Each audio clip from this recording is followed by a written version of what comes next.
welcome back to Matt for Teachers. It's Mr. Shervin here, back with you guys.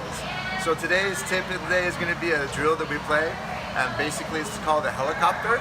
All I did was took an old jump rope and attached it to a tennis ball, and we play a game with this. This is really good for stability for them, balance, and they're working on the stamina as well. This is one of my little dragons. This is Colton. Colton, say hi. Hi.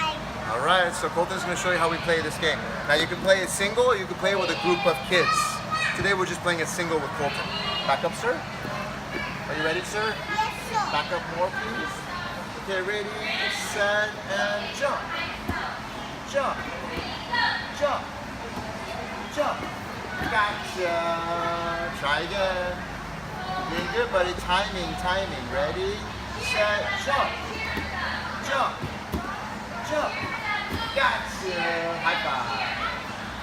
All right, stand here, please. Face everyone and bow.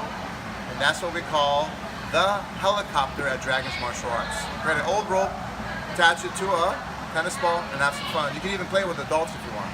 Os.